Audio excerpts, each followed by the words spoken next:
जिन खोजा तिन पाइया गहरे पानी पैठ, मैं बपुरा बूढ़न डरा रहा किनारे बैठ। जिन्होंने खोजने की कोशिश की उन्होंने खोज लिया, परंतु जो डरे वो किनारे रह गए, अर्थात इस भवसागर में ही फंसे रह गए। इस संसार में पुस्तकें तो बहुत हैं, परंतु खोजकर्ता बहुत कम हैं। खोज करने के लिए कुछ पुस्तकें काफ़ी हैं।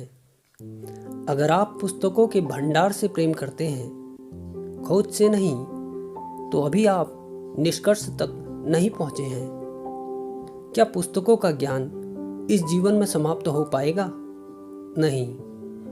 पुस्तकों का ज्ञान जितना लोगे उतना कम है, अतः प्रयत्न खोज की तरफ होनी चाहिए। जैसे कीट पतंगे भंवरे के डर से उसका ध्यान करते करते अगले जन्म में भंवरा हो जाते हैं, उसी प्रकार ईश्वर के निरंतर स्मरण से जन्म जरा व मृत्यु से छुटकारे के लिए ईश्वर से प्रार्थना करवाते हैं कि हे प्रभु, मुझे जन्म जरा व मृत्यु से बचाएं। जैसे चंद्रशेखर अष्टकम। इस प्रकार की वंदना स्तोत्र व स्तुतियाँ पूर्व काल में बहुत प्रचलित थी, क्योंकि दैविक, दैहिक और भौतिक तीनों प्रकार के कष्टों का निवारण हो सके, इसलिए वे इन स्तोत्र की रचना करते थे।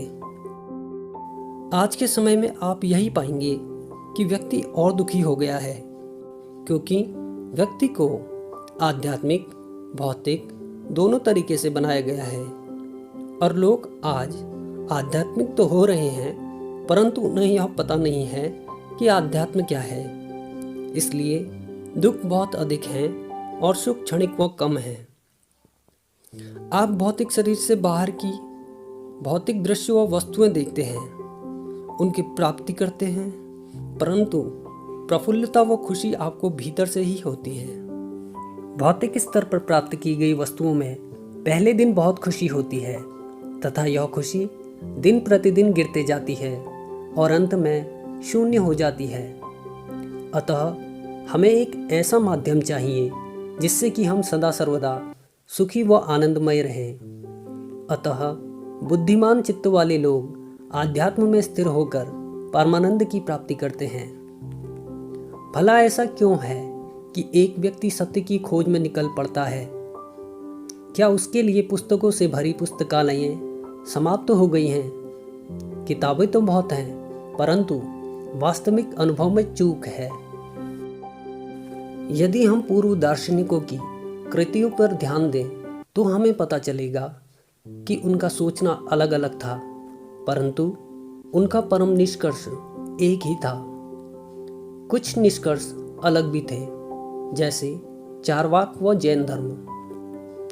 जैन दर्शन रचयिता को नहीं मानता। वह यह नहीं मानता कि इस ब्रह्मांड को किसी ईश्वर ने बनाया है। अतः हमने देखा कि अलग अलग लोग अलग अलग खोजें कर रहे हैं। यह सब इसलिए हो रहा है क्योंकि यह सृष्टि बड़ी ही व्यापक है। एक जीवन में इसका पूरा सार निकालना बहुत मुश्किल है। कर्पूर गौरम करुणावतारम संसार सारम भुजगेंद्रहारम, अर्थात जो कपूर के समान गोरे हैं तथा संसार के सार हैं। यहाँ पर संसार के सार का मतलब है कि पूरे के पूरे संसार का निचोड़ ईश्वर ही है। कई लोग बहुत पढ़ लिख के आध्यात्म की तरफ झुकते हैं, क्योंकि जब उन्हें पता चलता है कि यह सृष्टि तो बहुत व्यापक है और मैं अंश मात्र भी नहीं जानता, तब उनके पैर डगमगाते हैं और वे आध्यात्मिक खोज पर निकल पड़ते हैं, क्योंकि आध्यात्मिक खोज बड़ी ही विस्तृत है और इसका आनंद भी। इसलिए दर्शन शास्त्र अलग अलग होते हुए भी पूरे ब्रह्मांड के सर्वांग हैं।